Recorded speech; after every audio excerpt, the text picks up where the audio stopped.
নবী বলেন ফাকামান নবী সাল্লাল্লাহু আলাইহি সাল্লাম আলাল মিম্বারে فقال من أنا قالوا أنت رسول الله عليك السلام قال أنا محمد بن عبد الله بن عبد المطلب إن الله خلق الخلق فجعلني في خيرهم ثم جعلهم فرقتين فجعلني في خيرهم فرقة ثم جعلهم قبائلا فجعلني في خيرهم قبيلا ثم جعلهم بيوتا فجعلني في خيرهم بيتا وخيرهم نسبا جرى جرى بلون مرحبا আমরা দেশের কিছু যারা কওমি মাদ্রাসা যারা ফরইন তারার এক ক্লাসের নাম মেশকাত কিতাবের নাম মেশকাত এই জায়গার মধ্যে বর্ণনা করা আল্লাহ নবী দাঁড়াইয়া গেলেন ফাকামান নবী সাল্লাল্লাহু আলাইহি সাল্লাম আলাল মিম্বারে নবীজি মিম্বরের মধ্যে দাঁড়াইয়া গেলেন কিয়াম অর্থ কিতা দাঁড়ানো কিয়াম অর্থ দাঁড়ানো ওনে আপনি এক কাম করতে কার হয়েছেন ওটার নাম কিয়াম কিয়াম একটা আরবি শব্দ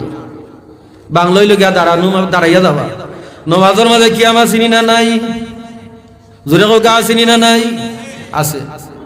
আমি কিয়াম মানি না নমাজের মধ্যে কিয়াম করিও না দেখো নমাজ জায়গার থাকেনি ঠিক না নি সাহেব কথা কিয়াম যদি বেদাত হয়ে যায় নমাজের মধ্যে তুমি কিয়াম করিও না দেখো তোমার কিয়াম তোমার নমাজ জায়গার থাকেনি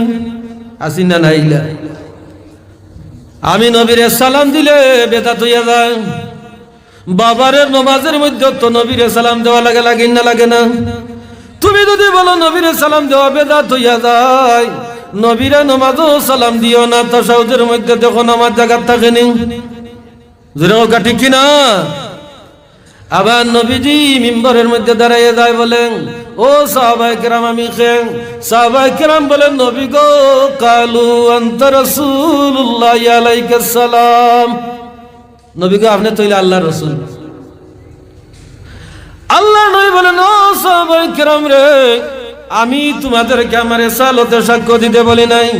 আমি বলেছি আমার জন্ম এবং বংশ সম্পর্কে বলার জন্য সাহাবায়ে কেরাম রে তোমরা শুনো আল্লাহ রাব্বুল আলামিন যখন মাখলুক বানাইলেন এই মাখলুকের মধ্যে শ্রেষ্ঠর অন্তর্ভুক্ত আমাকে করলেন এই মাখলুককে দুইটা ভাগে ভাগ করলেন আরব এবং আজম এর মধ্যে শ্রেষ্ঠ যেটা আরব তার অন্তর্ভুক্ত আমাকে করে রাখলেন ও সাহাবায়ে কেরামের মধ্যে কয়েকটা গোত্রের আবির্ভাব হলো শ্রেষ্ঠ গোত্র কুরাইশ গোত্রের অন্তর্ভুক্ত আমাকে করে রাখলেন এর মধ্যে কয়েকটা বংশের আবির্ভাব হলো শ্রেষ্ঠ বংশ বনি হাশিম এই বনি হাশিমের অন্তর্ভুক্ত আমাকে করে রাখলেন আমি সৃষ্টির দিক দিয়া শ্রেষ্ঠ আমি বংশের দিক দিয়া শ্রেষ্ঠ আমি সবার চাইতে শ্রেষ্ঠ জোরে জোরে বলুন মারহাবা আরো জোরে বলুন মারহাবা এই জায়গার মধ্যে নবীর বংশের বর্ণনা দিছেননি